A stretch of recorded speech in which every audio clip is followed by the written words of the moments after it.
Welcome to the Tesla Economist. Please hit the thumbs up and remember to subscribe. I wanted to talk about how robotaxis may need to be an essential part of the economy, especially if supply of ICE vehicles dwindles and legacy auto companies start to downsize and potentially go under. What effect may this have on the economy, and what might governments do to help? What if consumers stop buying Ford, GM and Chrysler? What if these companies have to start closing down factories because they can't even cover their overheads of these facilities due to demand being so low, and they can no longer hit economies of scale? These companies are already running their EV side of the business at a loss. They don't want to have to be running the losses on the ICE business also.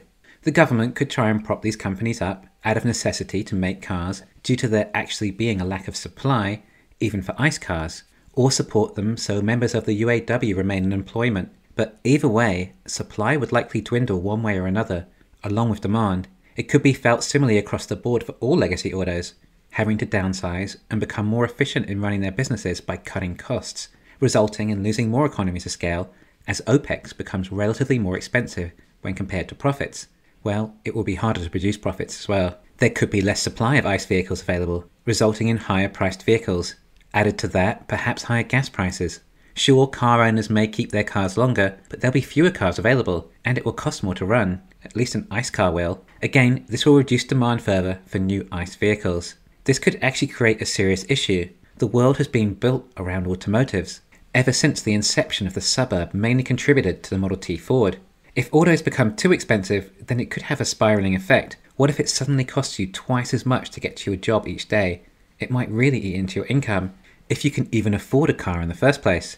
Of course, everyone wants a Tesla as a result, as they're still more affordable and cost a lot less to run. But the waiting list could be years, particularly if there are so few ICE vehicles or alternative substitutes available. There may be some legacy EVs or even some Chinese EVs, but these will also be expensive, along with all the many issues you face buying a non-Tesla EV.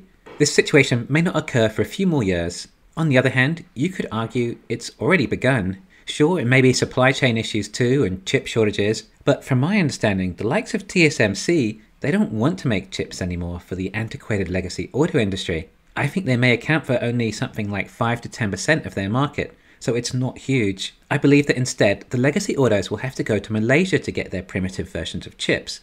Don't quote me on this, and if you know more than me, then please comment below, as I would be interested to know. We need transportation, or we can't go to work, i.e. produce. And we can't shop, i.e. consume. Production and consumption make up the economy. Okay, we've had more advances from people working at home, especially as of lately, but from the people I talk to, it's not ideal, and many would much rather return to their offices.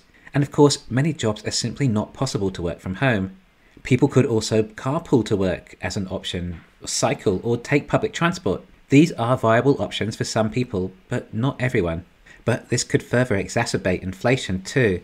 We need some relief here. Tesla's robotaxis might be essential to bridge this transition in the meantime, before the world has enough EVs. There will likely be enough FSD-capable Teslas in most cities to accommodate enough people.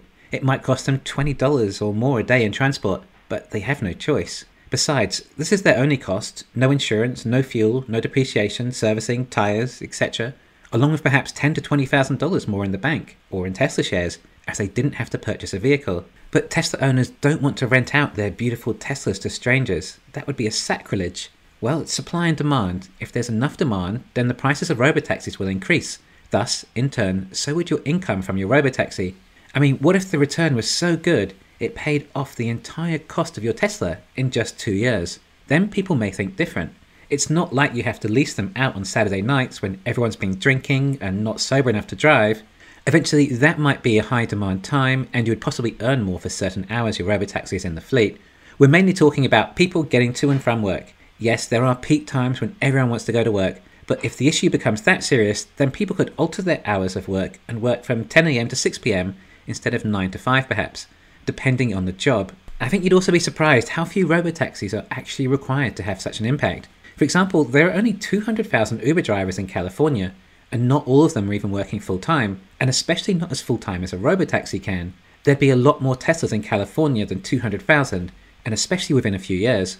Plus, the Tesla fleet is building exponentially, like at a faster rate than cars will be coming off the road.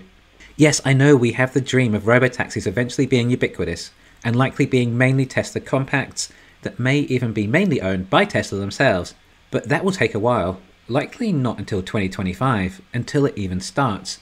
Also, remember, Tesla have all these ex-lease vehicles coming up too that may be used for Robotaxi network itself. I mean, we all seem to predict the demise of legacy autos might be a thing, and some even relish the idea, but we don't seem to give thought to the full economic impact it might cause. ICE vehicles are still a necessary part of the economy.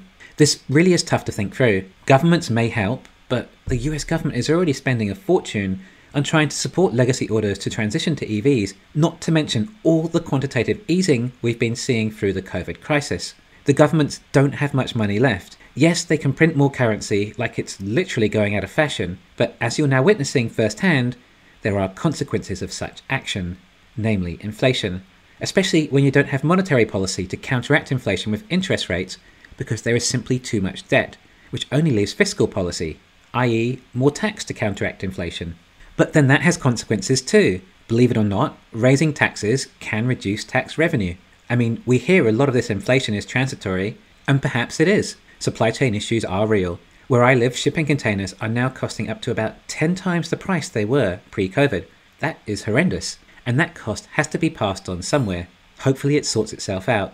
Anyway, it's possible that the government simply won't be able to subsidise ICE cars, even if there simply aren't enough cars available. Besides, it's probably not the path they want to go, but people will hold onto their cars longer through this period. The ones that suffer are those who own cars that are at the end of their life. The repairs are costing more than the car is worth, and now perhaps buying a used car is too much. Due to used car prices potentially increasing even more, everyone else can pretty much just hold on to their cars that they have that much longer. So the options for those who can't are cycling or walking, public transport, carpooling, or possibly robotaxis, to offer that extra option that may be enough to help these people get to their place of work. Look, I'm happy to admit that I'm not an expert in AI, but seeing is believing, and seeing what some of the FSD beta testers can do already is incredible, particularly when you compare it from just a year ago even. And Tesla is stepping this up in a really big way. As we saw on AI Day, they will break through. And if GM can get past regulation for San Francisco, then Tesla can get past regulation eventually, especially when the government is highly concerned that there is not enough transportation for people to get to work. I know a lot of people say robotaxis won't be a thing until 2030, but I'm willing to bet all of you who say that probably don't have FSD, or maybe don't even own a Tesla. Robotaxis are coming, and Tesla is absolutely dominating the technology. It may take a bit more time for Tesla to reach level 5 than it is for others to reach level 4, well, level 4 for a particular city. They then have to go and map out a whole other city again. Well, as soon as Tesla's FSD is ready, it's ready everywhere. Well, at least nationwide. Obviously, there are various tweaks that need to be done for each country. But given the potential of this market, I'm sure Tesla will get there soon enough. Thanks for listening. Please hit the thumbs up and subscribe. You can follow me on Twitter and talk to me on Patreon.